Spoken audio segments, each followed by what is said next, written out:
A las 05:17 de la madrugada del 12 de marzo de 1944, en la base aérea de La Shendon, en el condado de Kent, el sargento técnico Luis Aranda se inclinaba bajo el fuselaje de un Hawker Typhoon Mk-IB, aún empapado por la llovizna nocturna. La pista seguía húmeda y el aire olía a mezcla de queroseno frío y hierba aplastada. En esa penumbra azulada previa al amanecer, con las luces amarillas del hangar aún parpadeando, Aranda escuchó el crujido de botas aproximándose sobre el pavimento. Era el teniente Arthur Collins, piloto del 182 Squadron, quien acababa de recibir órdenes para una misión de reconocimiento armado cerca de Calais. Collins no sabía, nadie lo sabía, que esa mañana, más que una misión, sería el inicio de un secreto técnico que permitiría a un escuadrón entero desaparecer, literal y temporalmente, de los radares alemanes.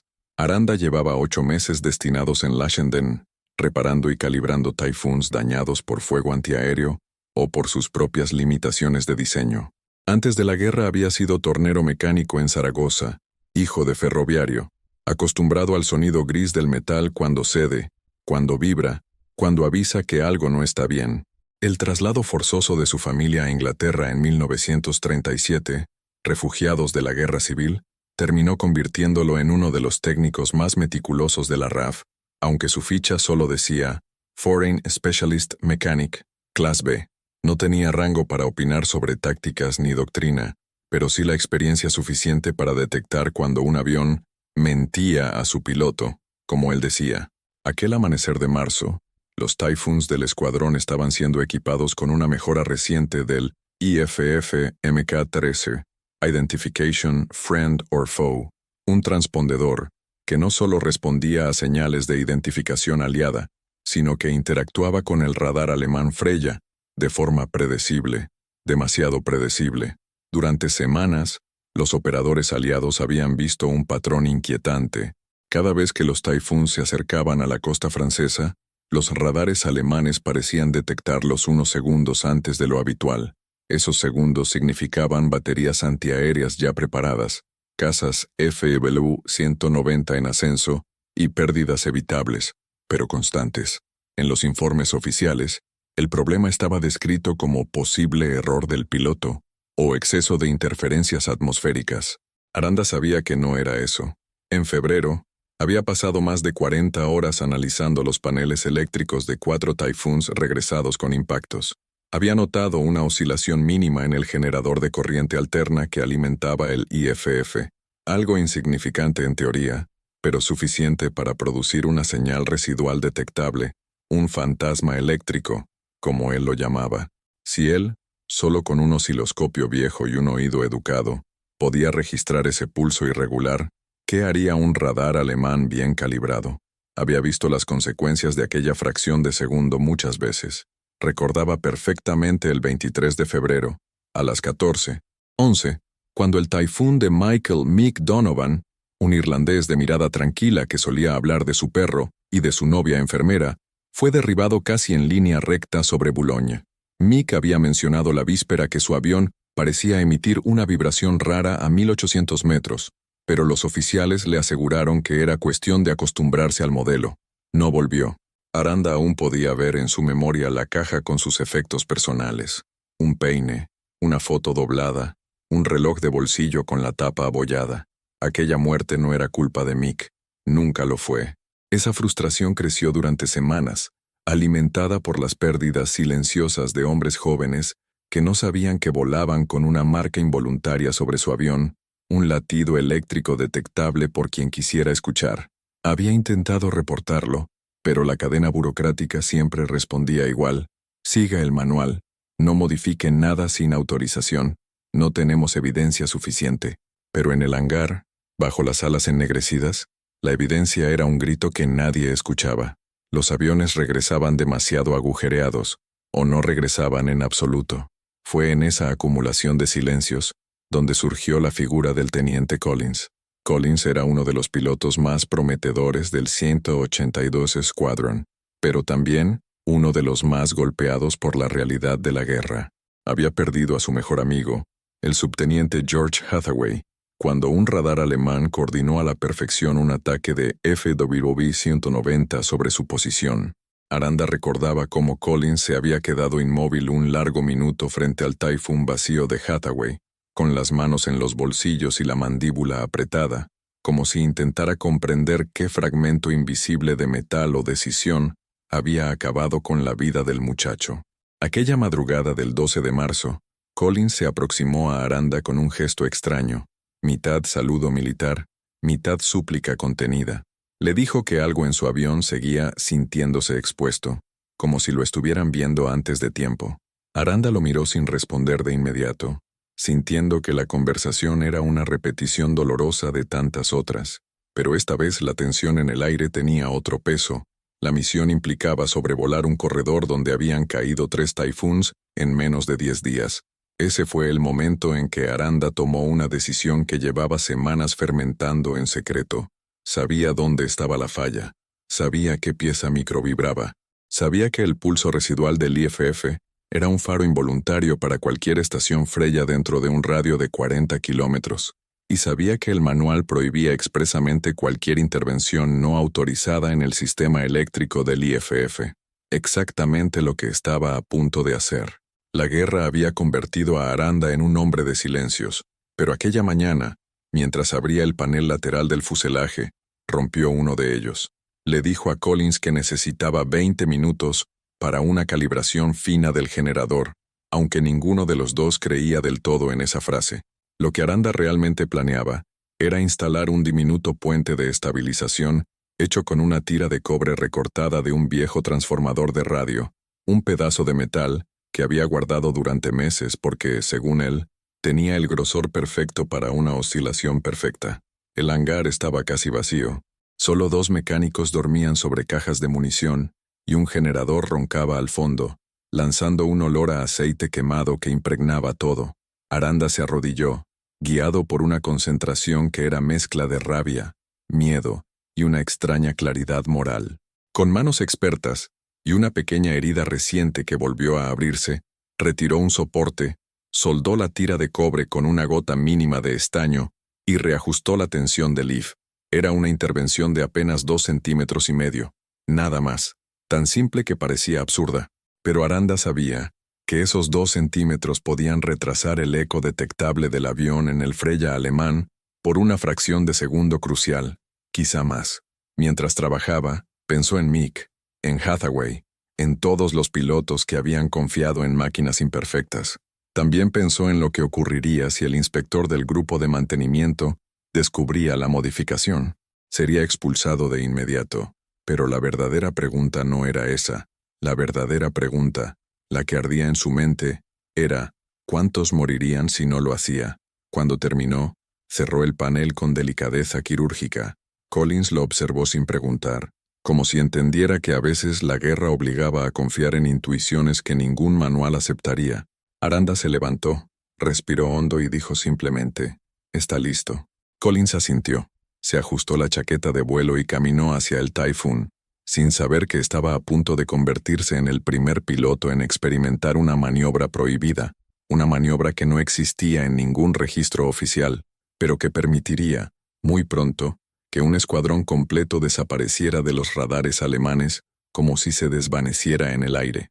A las 07:03 de esa misma mañana, cuando el cielo sobre el Canal de la Mancha empezaba a clarear con un tono gris lechoso, el Typhoon de Collins despegó de la Shenden con un rugido que hizo vibrar los ventanales del edificio de operaciones.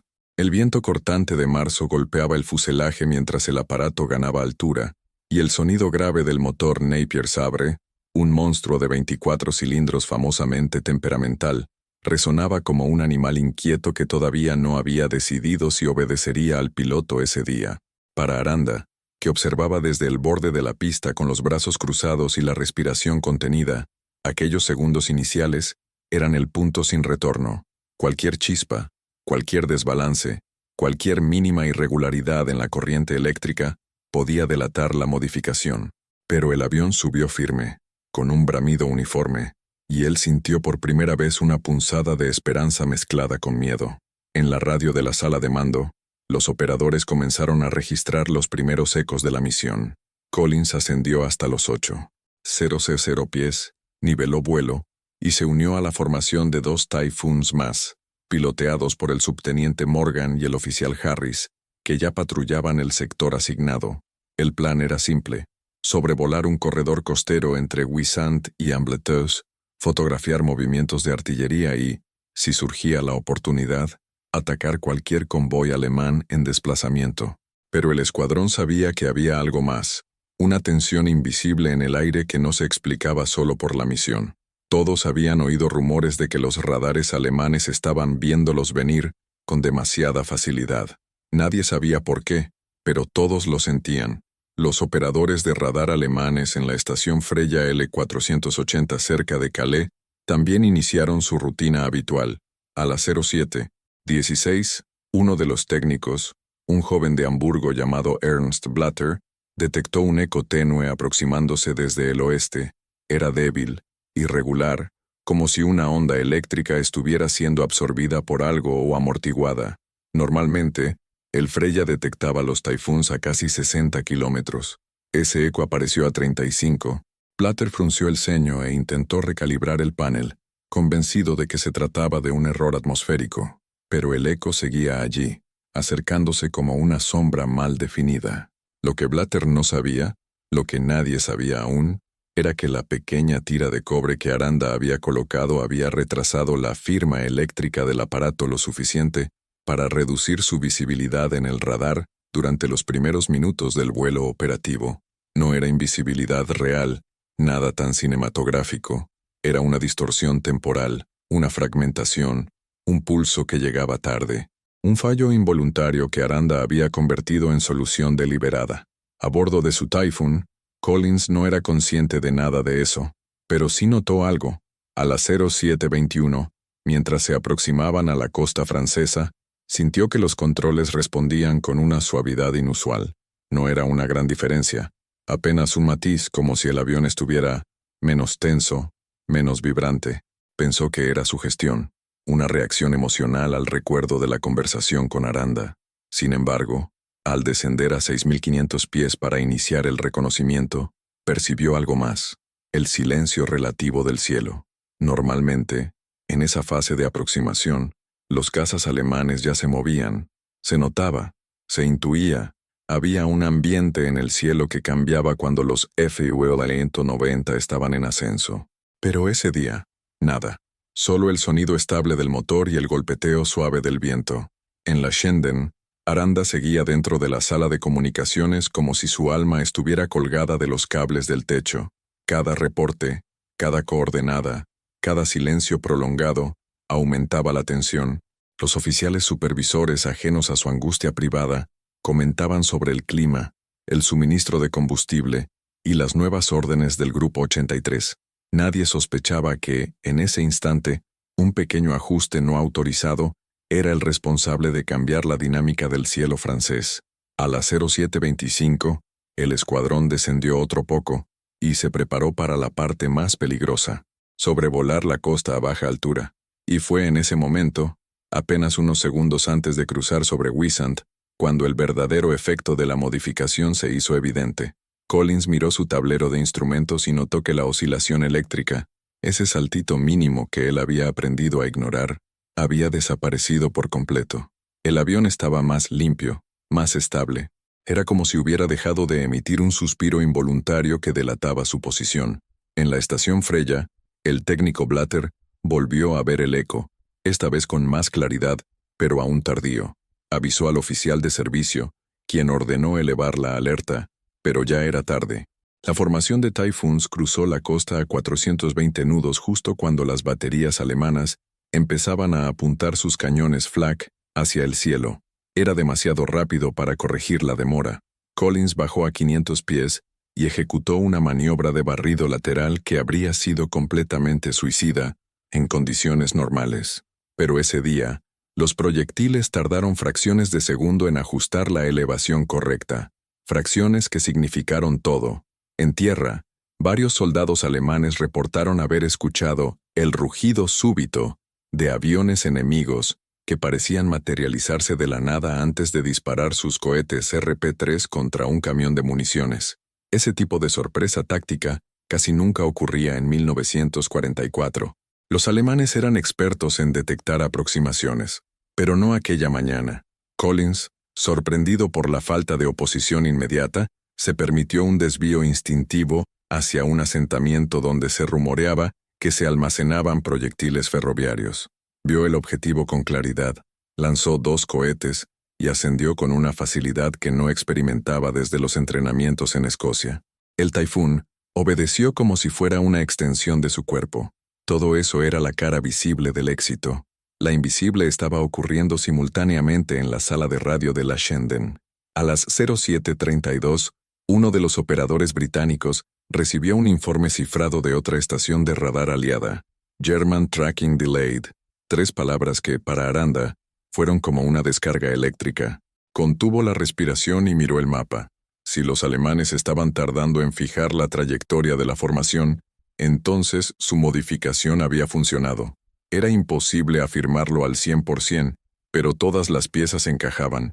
La oscilación corregida, la señal amortiguada, la demora detectada, y un escuadrón que por primera vez en semanas había cruzado la costa sin caer bajo un fuego inmediato. Mientras Collins completaba la misión fotográfica, Morgan y Harris atacaban una batería antiaérea improvisada cerca de los acantilados. El zumbido de los cañones alemanes subió tarde, descoordinado, casi desesperado. En el cielo, los pilotos sintieron por primera vez en mucho tiempo que tenían la iniciativa. A las 07:39, en un último giro antes de regresar al canal, Collins notó algo que lo marcó profundamente. Un par de FW-190 surgieron desde el sur en ascenso agresivo, intentando cortar la retirada británica. Normalmente esa situación significaba minutos de infierno, pero ese día, los cazas alemanes parecían desorientados, como si no supieran exactamente desde dónde venían los Typhoons ni cuál era su altitud real. Collins realizó una maniobra de quiebre que solía costar preciosos segundos de respuesta, pero esta vez, la reacción fue inmediata. El avión respondió al instante, diría después con la voz baja, casi incrédula. Hizo un giro descendente y los alemanes no lograron fijarlo. Harris, desde atrás, confirmó que la confusión del enemigo era real. Parecían estar disparando a fantasmas. Reportó por radio. Ese fue el momento exacto en que Collins entendió que algo había cambiado, no solo en su avión, en todo el concepto de visibilidad aérea. Y lo que más lo sorprendió fue darse cuenta de que ese cambio no venía de Londres, ni de un laboratorio, ni de un nuevo transpondedor experimental. Venía de un mecánico silencioso, de manos endurecidas por el metal y la guerra, que había desobedecido una regla para salvar a hombres que volaban demasiado cerca del cielo, como para cuestionar los detalles que podían matarlos. Cuando los Typhoons cruzaron nuevamente el canal rumbo a la Shenden, el cielo parecía más amplio, como si la amenaza invisible que llevaba semanas suspendida sobre ellos se hubiese fragmentado. En la base, Aranda seguía inmóvil junto al panel de radio, como un hombre que observa la trayectoria de su propio destino acercándose. Sabía que la misión aún no había terminado. Sabía que Collins debía aterrizar para que su intuición se confirmara. Sabía que su carrera pendía de un hilo tan fino como la tira de cobre que había soldado. Pero por primera vez desde que había llegado a Inglaterra, sintió algo cercano a una certeza moral. Había hecho lo correcto. Lo que ninguno de ellos sabía todavía era que aquella misión, aparentemente rutinaria, iba a convertirse en la primera pieza de una cadena silenciosa que transformaría la forma en que un escuadrón entero se ocultaría temporalmente del radar alemán, y que, sin pretenderlo, Aranda había iniciado un ciclo clandestino de modificaciones que se esparciría como un rumor entre hangares, cuadernos de vuelo y manos manchadas de aceite. Aún faltaba la prueba definitiva.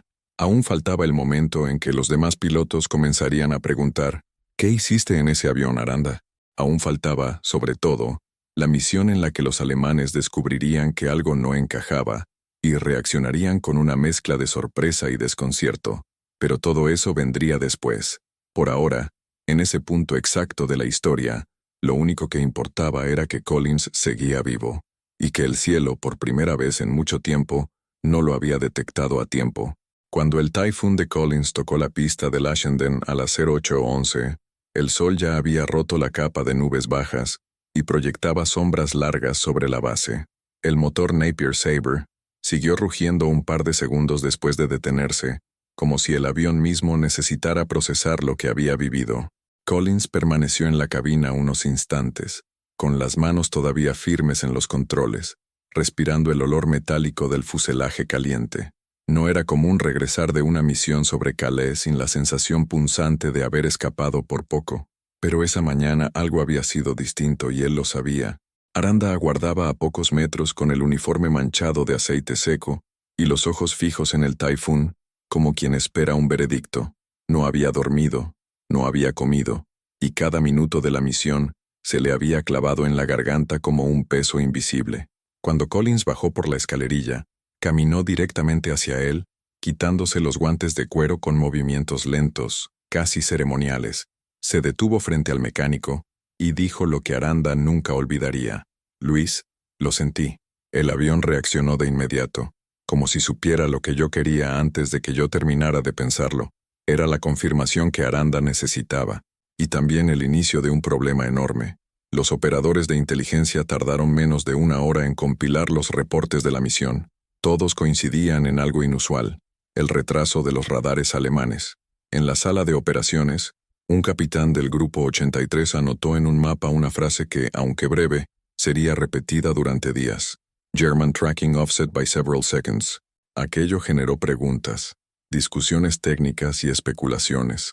Los oficiales hablaban de interferencias, de fallas de calibración, de anomalías atmosféricas. Nadie mencionó la posibilidad de una intervención humana. Nadie salvo Collins. A las 09:17, tras entregar su informe de vuelo, Collins pidió hablar con el comandante del escuadrón, el mayor Richardson. Cuando entró en la oficina, el mayor lo observó con esa mezcla de autoridad y cansancio propio de quienes pierden hombres cada semana.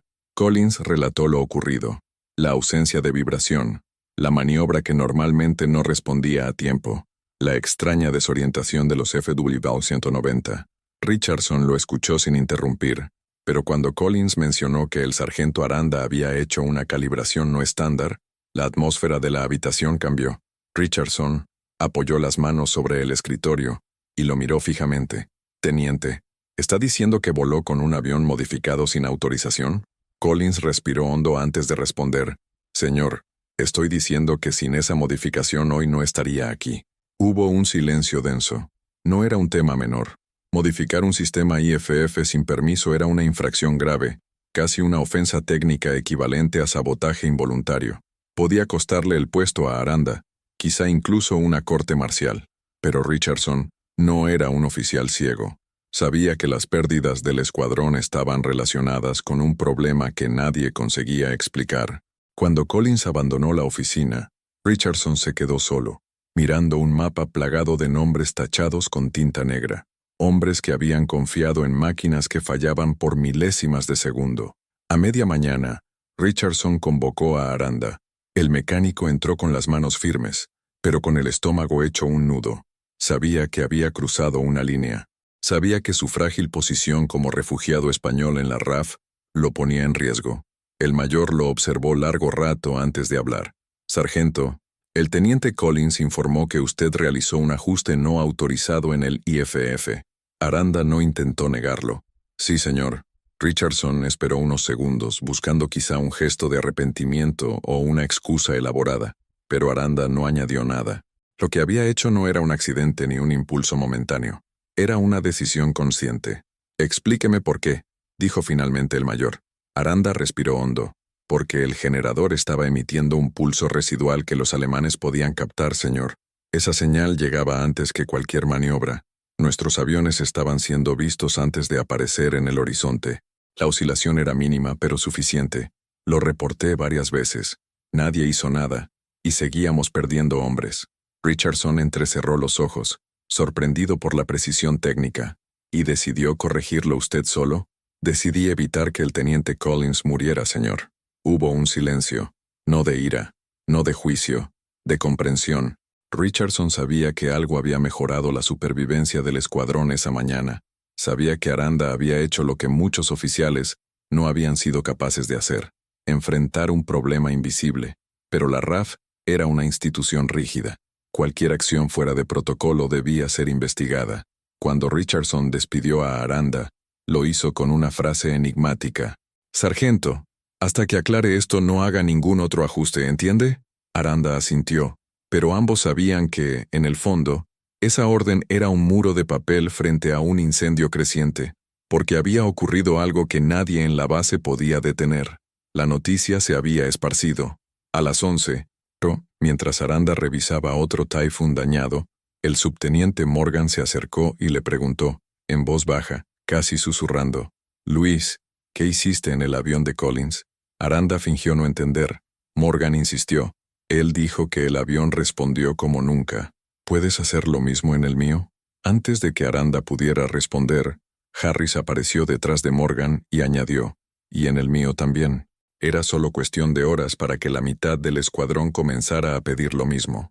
A la hora del almuerzo, 3 pilotos más se acercaron con la misma pregunta. Aranda los escuchó en silencio, sintiendo que la presión aumentaba desde todos los frentes. Si repetía la modificación, sería evidente que estaba operando fuera del protocolo. Pero si no la hacía, estaría enviando a esos hombres al mismo destino que Mick Donovan y George Hathaway. Era un dilema moral que la guerra había transformado en una ecuación brutal: obediencia versus supervivencia. Esa tarde, Collins revisó personalmente los registros de radar aliados. Notó un patrón inquietante. Cada vez que un Typhoon penetraba más allá de la línea de costa francesa, el eco alemán surgía en un punto demasiado consistente como para ser casualidad. Pero el eco de su avión había aparecido más tarde, como si su presencia se hubiera atrasado dentro de la pantalla enemiga. No era una anomalía atmosférica. No era suerte. Era técnica. Una técnica que un solo hombre había descubierto bajo una lámpara de hangar. A las 15:27, un oficial de inteligencia llegó desde el Grupo 83 para revisar los informes. Observó el mapa, la hora de los ataques, la respuesta tardía de los FOB 190 y la distribución del fuego antiaéreo.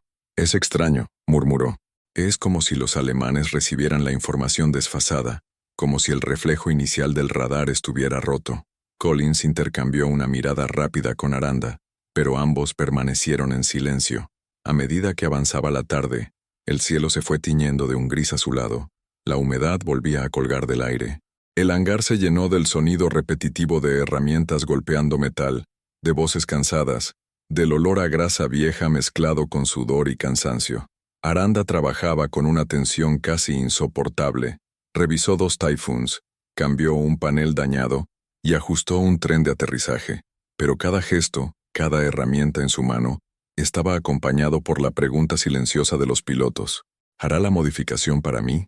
A las 17:40, cuando la luz comenzaba a desaparecer, ocurrió el punto de ruptura. Un joven piloto, el subteniente Andrew Fletcher, de apenas 20 años, se acercó con el rostro tenso y una vulnerabilidad que rompía cualquier formalidad militar. «Sargento Aranda, tengo misión al amanecer. Usted conoce mi historial. Siempre soy el primero en ser detectado. No quiero morir antes de mi cumpleaños. Por favor, si hay algo que pueda hacer, hágalo». Fletcher apenas podía sostener la mirada. Tenía las manos temblando. Aranda sintió un nudo en la garganta. Ese chico tenía la misma edad que su hermano menor cuando huyeron de España.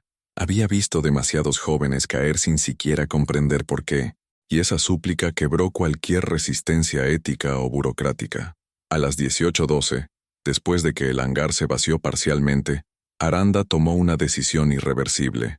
Entró en silencio al Typhoon de Fletcher, abrió el panel lateral con una llave que conocía de memoria, y bajo el resplandor tenue de una lámpara portátil, colocó la misma tira calibrada de cobre que había salvado a Collins. Tenía las manos firmes pero el corazón acelerado. Sabía que estaba multiplicando un acto clandestino. Sabía que, si lo descubrían, no habría defensa posible. Pero también sabía que Fletcher tendría una oportunidad que otros no tuvieron. Repitió el proceso con el Typhoon de Morgan, luego con el de Harris, uno tras otro, como si se tratara de una cadena de vida que intentaba extender clandestinamente antes de que alguien la cortara. A las 20:47, exhausto y con los dedos manchados de metal y sangre seca, terminó la última modificación. Se sentó en una caja de herramientas dejando caer la cabeza entre las manos.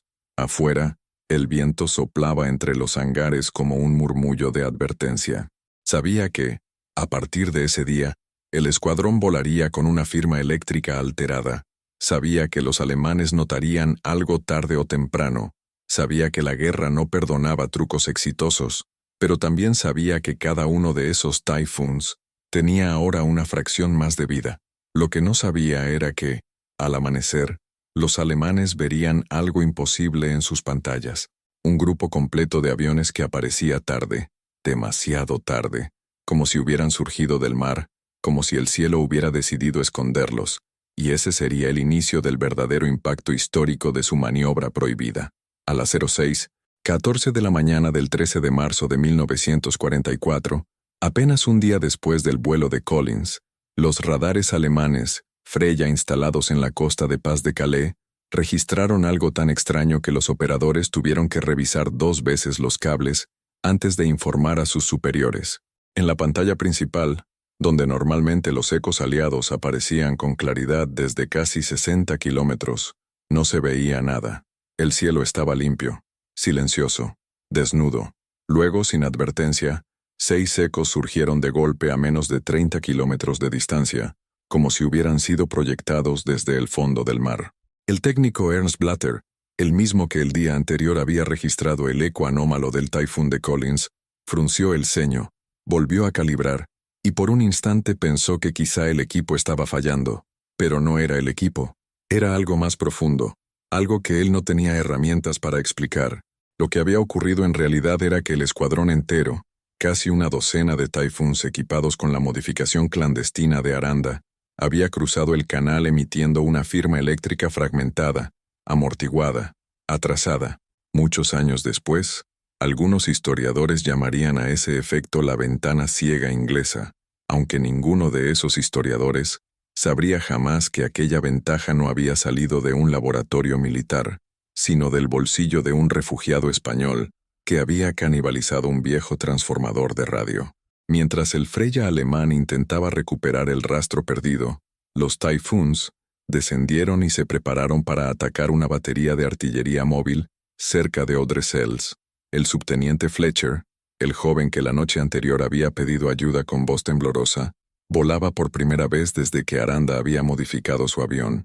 A las 06:19, cuando se acercaba al punto de descenso, sintió una estabilidad que jamás había experimentado. En sus misiones anteriores, su aparato vibraba en pequeños pulsos que él había aprendido a anticipar, como si el avión tuviera un tic nervioso inevitable. Pero esa mañana, el panel eléctrico estaba tan quieto como un lago en calma. Fletcher sonrió sin querer. Era la primera vez que sentía que no estaba volando hacia una emboscada invisible. El ataque comenzó a las 06:23. 3 Typhoons lanzaron cohetes RP-3 sobre los camiones alemanes estacionados en un claro. Los artilleros enemigos tardaron demasiado en reaccionar. La Flak giró tarde, disparó mal alineada y, cuando corrigieron, los británicos ya estaban ascendiendo hacia nubes bajas que los ocultaban. En los informes recopilados más tarde por inteligencia aliada, varios observadores alemanes declararon haber escuchado el estruendo súbito de aviones enemigos que aparecieron sin aviso. Una frase que se repetiría tantas veces en las siguientes semanas que generaría preocupación en los mandos de Berlín. A las 06:28, el escuadrón se dividió en 2 grupos. Fletcher y Harris siguieron hacia el sur para destruir un tren de suministros que avanzaba lentamente cerca de la costa. Según los registros posteriores, el tren transportaba munición para artillería pesada estacionada en Calais y Boulogne. Una operación arriesgada, pues los alemanes solían anticipar este tipo de ataques con interceptores o posiciones antiaéreas semienterradas a lo largo de las vías. Pero esa vez, el cielo parecía desfasado, como si los alemanes estuvieran mirando una versión atrasada del combate. Harris, un piloto veterano conocido por su actitud tranquila incluso bajo fuego, lo percibió antes que nadie. «Es como si estuvieran dormidos», dijo por radio. A esa hora en la estación Freya, Blatter ya había elevado la alerta máxima, pero seguía sin conseguir un rastro estable. «Es imposible», murmuró a su superior. «No pueden haber cruzado tanto territorio sin que los viéramos». Su comandante le respondió con una frase que registró en su informe. «Entonces búsquelos donde no deberían estar». Pero ya era tarde. Los Typhoons descendieron sobre el tren. Fletcher lanzó sus cohetes a una distancia mínima, y tras escuchar la explosión que desintegró el vagón de municiones, ascendió con una maniobra tan precisa que cualquiera que lo viera habría jurado que pilotaba desde hacía una década. Cuando se alejó del lugar, con el sol naciendo en diagonal y tiñendo el humo de un naranja enfermo, sintió por primera vez que la guerra le había devuelto una fracción de control. Mientras tanto, en Lashenden, Aranda esperaba noticias con la misma tensión silenciosa de la mañana anterior. Cada minuto se le clavaba como un filo en las costillas. Había modificado, no uno, sino varios aviones. Si algo salía mal, si un solo sistema eléctrico fallaba, si un piloto reportaba un comportamiento anómalo, si un inspector encontraba la intervención, todo recaería sobre él, sin espacio para explicaciones. Pero el miedo que más lo atormentaba no era el castigo militar, era la posibilidad de que sus modificaciones no fueran suficientes para salvarlos. Vivía con la conciencia de cada tornillo que apretaba, cada soldadura microscópica, cada gesto que podía hacer la diferencia entre un regreso o un ataúd envuelto en lona. A las 06:41, el primer reporte llegó. Objetivo neutralizado, sin pérdidas. Luego, uno tras otro, llegaron más informes, todos indicando lo mismo. Tácticas alemanas descoordinadas, artillería lenta, rastreo inusual, interceptores que llegaban demasiado tarde al área del combate. Aranda sintió cómo una oleada de alivio lo sacudía, pero detrás del alivio venía otro tipo de inquietud, más peligrosa. El éxito llamaría la atención, y la llamó. A las 07:12, un mensaje urgente llegó desde la división técnica del Grupo 83. Patrones enemigos inconsistentes. Soliciten informe completo de mantenimiento de los Typhoons usados en la misión. Richardson, el comandante del escuadrón, leyó el mensaje con el ceño fruncido. Sabía exactamente qué significaba. Los altos mandos querían saber si algo había cambiado en los aviones, y la cadena de mando no aceptaba secretos. Richardson caminó hacia el hangar con pasos pesados.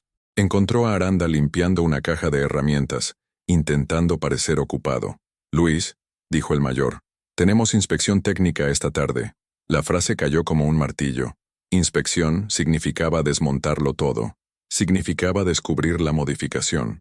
Significaba el fin. Durante los minutos siguientes, Aranda vivió una de las crisis internas más intensas de su vida militar. Tenía 3 opciones. Ninguna buena. Dejar la modificación instalada y enfrentar una sanción severa. Retirarla y condenar a los pilotos en las misiones siguientes. O intentar esconderla de alguna manera, lo cual era prácticamente imposible bajo un examen minucioso. Pero mientras pensaba, algo inesperado ocurrió. Los pilotos comenzaron a llegar al hangar uno por uno, formando un semicírculo silencioso alrededor de él. Primero Collins, luego Fletcher, luego Morgan, luego Harris, todos con la misma expresión, determinación.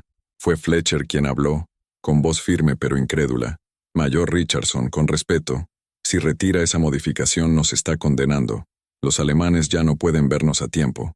Es la primera vez que tenemos ventaja en meses». Richardson los miró a todos, uno por uno. Pilotos jóvenes, cansados, algunos con ojeras profundas, otros con manos todavía temblorosas, pero todos vivos. Esa palabra pesó más que cualquier reglamento. Vivos. El mayor suspiró, apoyó las manos en la cintura y dijo algo que ninguno de ellos olvidaría jamás. «Entonces tendremos que asegurarnos de que los inspectores no encuentren nada». Era una frase casi suicida dentro de la jerarquía militar, pero también era la admisión más humana de toda la guerra. A veces, las reglas mataban más que las balas. Durante las siguientes 3 horas, los pilotos y mecánicos colaboraron en una operación clandestina tan precisa como una misión aérea. Retiraron temporalmente las tiras de cobre antes de la inspección, ocultándolas dentro de guantes, botas, incluso dentro de un depósito de aceite vacío detrás del hangar. Cuando los inspectores revisaron los Typhoons, no encontraron nada irregular. Todo estaba según el manual, todo impecable. Nada que sugeriría que, pocas horas antes, aquellos aviones habían roto el sistema de detección alemán. Cuando los inspectores se marcharon, la base entera respiró aliviada, y uno por uno, en absoluto silencio, los mecánicos reinstalaron las modificaciones en los aviones. sabiendo que el día siguiente sería aún más arriesgado, porque los alemanes ya estaban sospechando, porque el radar Freya no tardaría en adaptarse, porque la guerra respondía a cada ventaja con un contraataque. Pero durante semanas, semana tras semana, vuelo tras vuelo, los Typhoons de la Shenden cruzaron el canal con una cadencia fantasmal, apareciendo tarde, golpeando rápido, desapareciendo antes de ser fijados. Los operadores alemanes empezaron a llamarlos los espectros del canal. Algunos informes incluso mencionaban aviones que parecían surgir de la niebla como sombras sin eco inicial. Los números no mentían. En un mes, las pérdidas del escuadrón cayeron casi a la mitad. Las tasas de éxito aumentaron. La moral subió silenciosamente. Y en los pasillos del Grupo 83 comenzó a circular una pregunta que nadie sabía responder. ¿Por qué ese escuadrón tiene un margen de supervivencia tan inusual? La respuesta estaba en un hombre que no figuraba en ningún reporte. Un hombre que solo quería evitar otra caja de efectos personales regresando a Inglaterra. Un hombre que nunca buscó reconocimiento. Cuando terminó la guerra y el escuadrón fue disuelto, Aranda volvió a trabajar como mecánico civil. Tuvo una familia, un pequeño taller, una vida sin honores. Nunca contó lo que había hecho. Pero cada año, en silencio, algunos de aquellos pilotos sobrevivientes enviaban una carta, un mensaje, una fotografía. No hablaban de guerra, hablaban de gratitud, porque sabían que, en medio del caos, un refugiado con manos manchadas de grasa cambió el destino de un escuadrón entero sin pedir permiso. Y en ese acto silencioso, casi invisible, se escondía una verdad que las guerras rara vez cuentan, que a veces no son los generales quienes alteran la historia, sino los mecánicos que se atreven a corregir aquello que nadie más quiso ver.